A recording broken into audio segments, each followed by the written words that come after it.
When people talk about old Hollywood, they usually talk about the glitz, the gowns, the gold, the red carpets, and romance. They picture Marilyn Monroe smiling on screen or Judy Garland dancing in Technicolor, but there was another side to all that shine, something darker, something no one wanted to talk about. Beneath the surface of the silver screen was a harsh reality for women in the spotlight, and one of the most harrowing parts of that reality, the underground abortion clinics.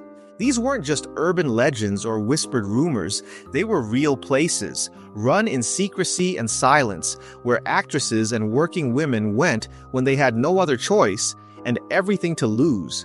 From the 1920s through the 1950s, getting pregnant out of wedlock wasn't just frowned upon, it was devastating. For most women in America, it meant shame, judgment, and maybe a lost job. But for actresses in Hollywood, it was even worse. It could destroy their career in a heartbeat. Back then, if a starlet got pregnant without a husband, she wasn't just seen as irresponsible, she was considered damaged goods. Studios had morality clauses in contracts, meaning a single misstep could be used as an excuse to fire them or blacklist them from future roles. And a baby, that was more than a misstep. That was a scandal. So what did they do?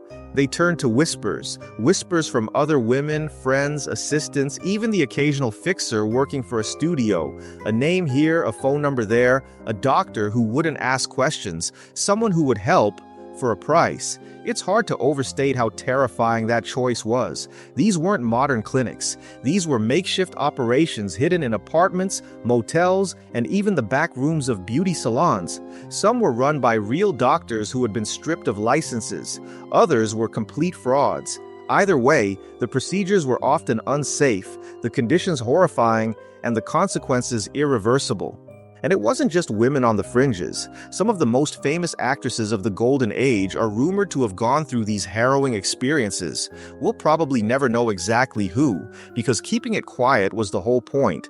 But the stories that have slipped out over the years, from studio fixers, friends, and leaked documents, paint a disturbing picture. In many cases, actresses weren't even allowed to make the decision themselves. The studio made it for them. An unwanted pregnancy was a business liability, and the studio would handle it. They'd call the fixer, schedule the procedure, and make sure the press never found out. Some studios had entire departments dedicated to managing scandals. Think about that. Not publicity, not marketing, scandal control. These fixers were ruthless. Their job was to protect the brand, not the woman. They'd drive actresses to clinics, wait outside, and then make sure she was back on set like nothing happened. No medical records, no trace, no conversation. If she cried, she was told to be strong. If she got sick, she was told to suck it up, because the show had to go on. One infamous name in the underground scene was Dr. Ralph Buell. Though never formally connected to any one actress, rumors swirled for decades that he ran one of the most discreet clinics in LA.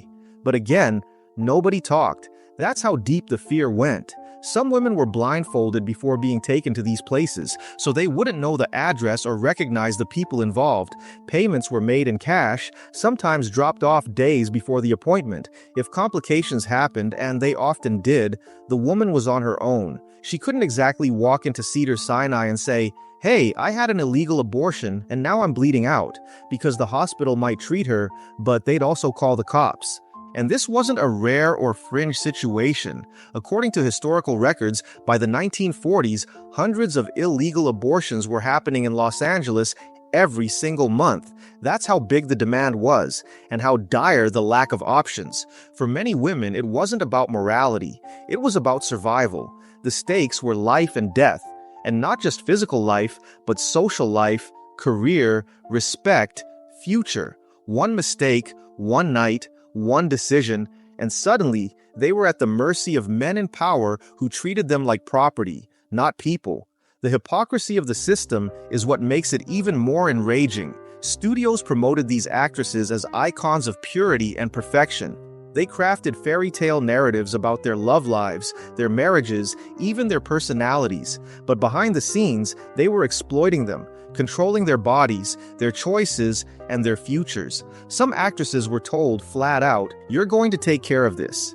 We'll make the appointment." And if they refused, the roles would dry up, the checks would stop coming, and suddenly, no one would return their calls. Some of the stories are just heartbreaking. There were women who couldn't have children later in life because of botched procedures.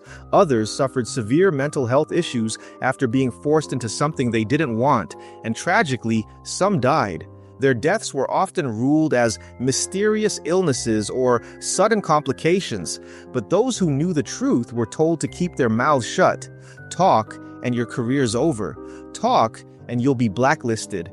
In a city built on silence, breaking it came with consequences. It wasn't until Roe v. Wade in 1973 that abortion was legalized across the United States. For the first time, women had the legal right to choose, and clinics began operating safely and publicly. But by then, it was too late for the generations of women who had been forced into back rooms and blood-stained tables, too late for the ones who died, and too late for the ones who lived with the trauma in silence.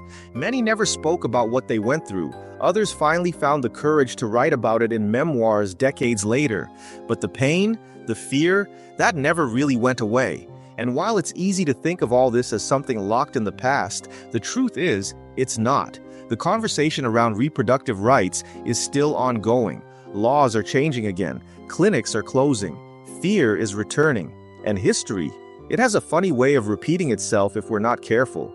So the next time you watch a classic movie and admire the beauty of its star, remember this: the camera only showed you what they wanted you to see. Behind every perfect shot was a woman who had to fight to keep her life from becoming a cautionary tale.